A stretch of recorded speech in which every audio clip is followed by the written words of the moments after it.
আজকে আমরা আলোচনা করব কলয়েড কি বা কলয়েডীয় দ্রবণ কি। তো কলয়েডীয় দ্রবণ হচ্ছে এক ধরনের অসমসত্ব মিশ্রণ, যে অসমসত্ব মিশ্রণগুলোর মধ্যে কঠিন পদার্থের কণাগুলো তরলে বিস্তারিত হয়ে থাকে, কিন্তু কঠিন পদার্থের কণাগুলোকে খালি চোখে দেখা যায় না। যেমন উদাহরণ হিসাবে বলতে পারি আমরা দুধ। যেমন দুধের মধ্যে স্নেহ পদার্থ, প্রোটিন ইত্যাদি থাকে আমরা জানি। এই স্নেহ পদার্থ, প্রোটিন এগুলো হচ্ছে কঠিন পদার্থ, এবং এই স্নেহ পদার্থ, প্রোটিন, এই কঠিন পদার্থের কণাগুলো দুধের যে তরল অংশ যেটা আছে সেই তরলের মধ্যে সেগুলো বিস্তারিত হয়ে থাকে, কিন্তু এই স্নেহ পদার্থ বা প্রোটিন এগুলোর কণাগুলো কিন্তু খালি চোখে দেখা যায় না। এবং এই কলয়েডীয় দ্রবণ যদিও আমাদের কাছে একটা সমসত্ব মিশ্রণ বলে মনে হয়, কিন্তু আসলে সেটা অসমসত্ব মিশ্রণ।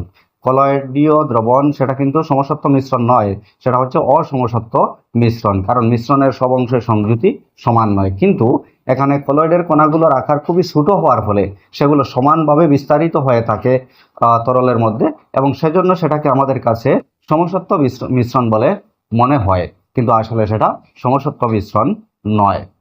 এবং কলয়েডের যে দ্রবণ, কলয়েডীয় দ্রবণ, যেমন দুধের মধ্যে স্নেহ পদার্থ, প্রোটিন ইত্যাদি কঠিন পদার্থ মিশ্রিত আছে।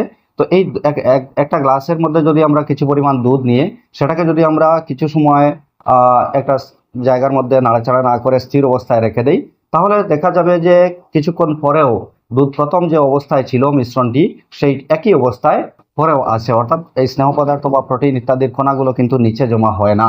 সুতরাং কলয়েডকে আমরা সুস্থির বলতে পারি। এবং কলয়েডের কণাগুলোর আকার যেহেতু খুবই ছোট, সেগুলোকে খালি চোখে দেখা যায় না, কিন্তু আলোক রশ্মিকে বিচ্ছুরিত করতে পারার মতো সেগুলোর আকার কিন্তু অনেকটাই বড়।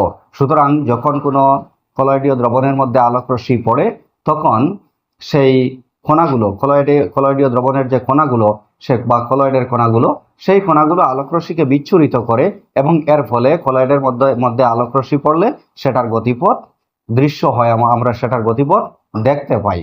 এবং কলয়েডের মধ্যে যখন কোনো আলোক রশ্মি আপতিত হয়, তখন কলয়েডের কণাগুলো সেই আলোক রশ্মিকে বিচ্ছুরিত করার ফলে আলোকের গতিপথ দেখা যায়। এই পরিঘটনাটাকে বলা হয় টিন্ডেল প্রভাব। যেমন অনেক সময় আমরা আমাদের দৈনন্দিন জীবনেও আমরা টিন্ডেল প্রভাব পরিলক্ষিত করতে পারি। যখন আমাদের ঘরের ভেন্টিলেটরের ফাঁক দিয়ে, ঘরের মধ্যে যখন ধোঁয়া থাকে, ধোঁয়া বা ধূলিকণা থাকে, এবং তখন যদি ভেন্টিলেটরের ফাঁক দিয়ে যদি আমাদের ঘরে আলোকরশ্মি প্রবেশ করে, তখন সেই আলোকরশ্মি একটা পাইপ লাইনের মতো আমাদের ঘরে প্রবেশ করছে, সেটা দেখা যায়। অর্থাৎ সেই আলোটা কোন দিক থেকে কোন দিকে প্রবেশ করছে সেটা দেখা যায়, মানে আলোকের গতিপথ দেখা যায়। তো এইভাবে দিনের বেলা যখন ঘরের মধ্যে রান্না করা হয়, ধোঁয়া থাকে, তখন সেই মুহূর্তে যখন ভেন্টিলেটরের ফাঁক দিয়ে আলোকরশ্মি প্রবেশ করে সেটার গতিপথ আমরা দেখতে পাই, সেটাও হচ্ছে একটা টিন্ডেল প্রভাব। অথবা যদি আমরা ঠান্ডার দিনে, শীতকালে যদি সকালবেলা কোনো জঙ্গলের কাছে, কোনো গাছের কিনারে যদি আমরা যাই, তখন সেই শীতকালে সকালবেলা কুয়াশা থাকার কারণে বা বায়ুমণ্ডলে বিভিন্ন ধরনের ধূলিকণা থাকার কারণে যখন আলোকরশ্মি সেই গাছের পাতাগুলোর ফাঁক দিয়ে এসে প্রবেশ করে, তখনও সেটার গতিপথ দেখা যায়। সেটা হচ্ছে একটা টিন্ডেল প্রভাবের উদাহরণ। সুতরাং এখান থেকে আমরা কি দেখতে পেলাম যে কলয়েডীয় দ্রবণ কি। তো কলয়েডীয় দ্রবণ হচ্ছে একটা অসমসত্ব মিশ্রণ, যে অসমসত্ব মিশ্রণে কঠিন পদার্থের কণাগুলো খালি চোখে দেখা যায় না। দুধের মধ্যে আমরা স্নেহ পদার্থ, প্রোটিন ইত্যাদি আছে আমরা বলেছি, যেটা আমরা জানি, কিন্তু এই স্নেহ পদার্থ বা প্রোটিন এই পদার্থের কণাগুলো কিন্তু খালি চোখে দেখা যায় না। এটাই হচ্ছে কলয়েডীয় দ্রবণ। দুধ উদাহরণ হিসাবে আমরা দুধ বলতে পারি একটা কলয়েডীয় দ্রবণ। তাহলে যদি কোয়েশ্চন থাকে যে কলয়েডীয় দ্রবণ কি, তাহলে আমরা আনসার লিখব, যে সমস্ত অসমসত্ব মিশ্রণে কঠিন পদার্থের কণাগুলো তরলে বিস্তারিত হয়ে থাকে, কিন্তু কঠিন পদার্থের কণাগুলো খালি চোখে দেখা যায় না, সেই সমস্ত অসমসত্ব মিশ্রণকে কলয়েডীয় দ্রবণ অথবা কলয়েড বলা হয়। এবং এখানে আমরা কলয়েডের কিছু ধর্ম পেয়েছি। যেমন আমরা দেখেছি যে কলয়েড হচ্ছে অসমসত্ব মিশ্রণ, যদিও সেটাকে সমসত্ব মিশ্রণ বলে আমাদের কাছে মনে হয়, কারণ তার কণাগুলোর আকার খুবই ছোট, সমানভাবে বিস্তারিত হয়ে থাকে, সেজন্য আমাদের কাছে সেটা সমসত্ব মিশ্রণ বলে মনে হয়, কিন্তু আসলে সেটা হচ্ছে অসমসত্ব মিশ্রণ। সুতরাং কলয়েডের 1 নম্বর ধর্ম আমরা লিখতে পারবো যে কলয়েড অসমসত্ব মিশ্রণ। প্রথম কোয়েশ্চন হচ্ছে কলয়েডীয় দ্রবণ কি, যে সমস্ত অসমসত্ব মিশ্রণে কঠিন পদার্থের কণাগুলো তরলে বিস্তারিত হয়ে থাকে, কিন্তু কঠিন পদার্থের কণাগুলোকে খালি চোখে দেখা যায় না, সেই সমস্ত অসমসত্ব মিশ্রণকে কলয়েডীয় দ্রবণ বলা হয় বা কলয়েড বলা হয়। এবং 2 নম্বর কোয়েশ্চন হচ্ছে কলয়েডের ধর্মগুলি লিখো। কলয়েডের ধর্মগুলি লিখো। তো এখানে কলয়েডের ধর্ম আমরা কি কি পেয়েছি?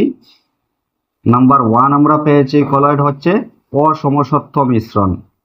অসমসত্ব মিশ্রণ। 2 নম্বরে আমরা দেখেছি যে কলয়েডের কণাগুলোকে খালি চোখে দেখা যায় না।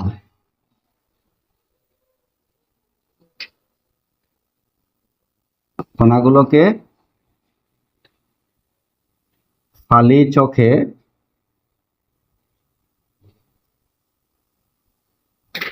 দেখা যায় না।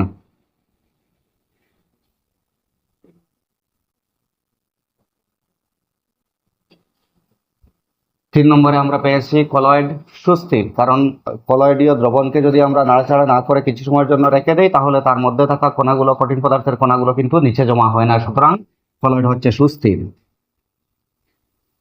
কলয়েড সুস্থির। এবং 4 নম্বরে আমরা দেখেছি যে কলয়েডে যদি আলোকরশ্মি আপতিত হয় তাহলে কলয়েডের কণাগুলো আলোকরশ্মিকে বিচ্ছুরিত করতে পারার মতো যথেষ্ট বড় বলে কলয়েডের কণাগুলো আলোকরশ্মিকে বিচ্ছুরিত করে এবং এর ফলে কলয়েডে আলোকের গতিপথ দেখা যায়। তাহলে কলয়েডে আলোকের গতিপথ দেখা যায়। তো এইগুলো হচ্ছে কলয়েডের ধর্ম। এখন এই কলয়েডের মধ্যে থাকে দুইটা উপাদান। কলয়েডের মধ্যে থাকে দুইটা উপাদান, একটা হচ্ছে তরল উপাদান, একটা হচ্ছে কঠিন উপাদান। সুতরাং এই দুইটা উপাদান, তাদের বিশেষ দুইটি নাম আছে। একটা উপাদানকে বলা হয় বিস্তারিত প্রাবস্থা এবং একটি হচ্ছে বিস্তারণ মাধ্যম। কলয়েডের দুইটি উপাদান থাকে, একটা হচ্ছে বিস্তারিত প্রাবস্থা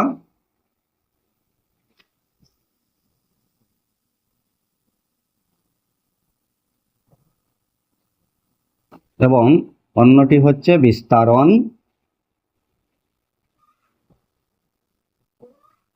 মাধ্যম।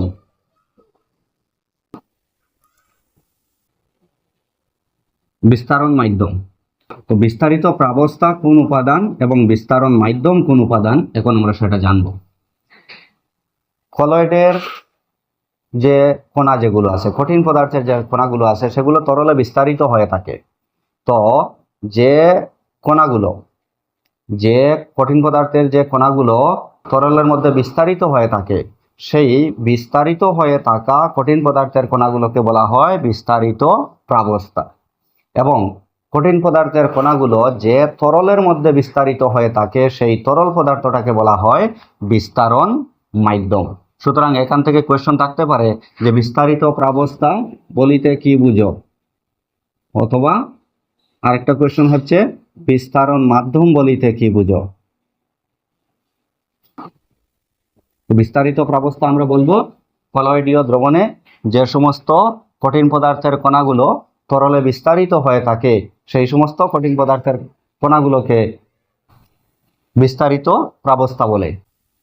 এবং কঠিন পদার্থের কণাগুলো যে তরলের মধ্যে বিস্তারিত হয়ে আছে, যে মাধ্যমের মধ্যে বিস্তারিত হয়ে আছে, যে তরল পদার্থের মধ্যে বিস্তারিত হয়ে আছে, সেই তরল পদার্থকে বলা হবে বিস্তারণ মাধ্যম। এবং বিস্তারিত প্রাবস্থা এবং বিস্তারণ মাধ্যমের প্রকৃতির উপর ভিত্তি করে কলয়েডকে কঠিন, তরল এবং গ্যাসীয় এই তিনটি অবস্থায় ভাগ করা যায়। তাছাড়া আমরা আরও একটা দেখেছি যে এখানে যখন কলয়েডের মধ্যে আলোকরশ্মি আপতিত হয় তখন সেই আলোকরশ্মি বিচ্ছুরিত হয় কলয়েডের কণার দ্বারা এবং এর ফলে আলোকের গতিপথ দেখা যায়, সেটাকে বলা হয়েছে টিন্ডেল প্রভাব। সুতরাং এখান থেকে আরেকটা কোয়েশ্চন হচ্ছে টিন্ডেল প্রভাব কি।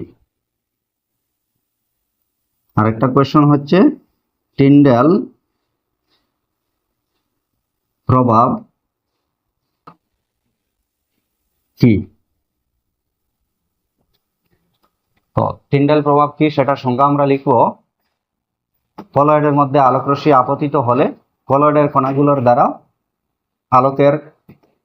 আলোকরশ্মি বিচ্ছুরিত হয়, ফলে আলোকের গতিপথ দেখা যায়। এই পরিঘটনাকে টিন্ডেল প্রভাব বলা হয়।